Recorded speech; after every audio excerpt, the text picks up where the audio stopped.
दोस्तों ॻाल्हि कंदासीं बदअमनी जी त ठुल्ह तालुको जंहिंमें हमेशह पाकिस्तान पीपुल्स पार्टी खटींदी आई आहे। सोराब सरकी मां ॼाओ आहे त उहो MP उतां जो थींदो पियो अचे। सोराब सरकी जो तालुक़ु पाकिस्तान पीपुल्स पार्टीअ सां आहे, पर उन जे हिन शहर में ठुल्ह में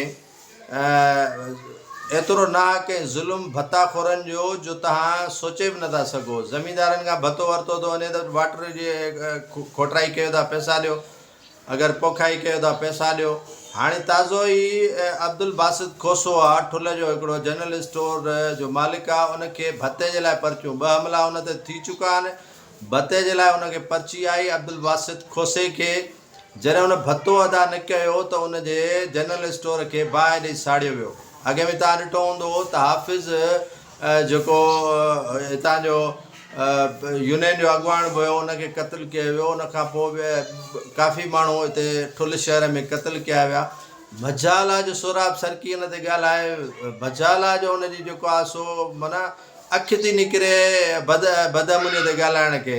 उन इंतिज़ामिया सां ॻाल्हाइण खां उनखे माना एलर्जिक थी थिए पई। बाक़ी वोट माण्हुनि जो उनखे खपे। जेकॾहिं शफ़ीक खोसो उनखां खटे पियो त धांधली ज़रिए उन पाण खे खटरायो, पर उहो माण्हुनि खे सहूलियतूं ॾियण खां क़ासिर आहे। त को अमन अमान क़ाइमु कराइजे, को पुलिस जा नाल ऑफिसर उतां हटाए, को ईमानदार उते मुक़ररु कराइजनि जेके अमन अमान क़ाइमु कराए सघनि।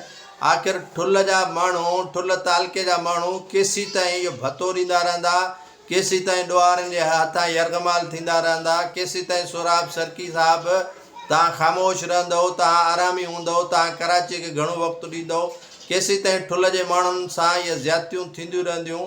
सो ख़ुदा जे वास्ते ठुल्ह जे माण्हुनि जी हिफ़ाज़त कयो, ठुल्ह जे माण्हुनि खे तहफ़ुज़ ॾियो। अॼु इहो जेको अब्दुल बासित खोसो आहे उनजे जनरल स्टोर खे साड़ियो वियो आहे, सुभाणे सरकियुनि जे दुकाननि खे बि साड़ींदे उहे ॾुआरी देरि न कंदा।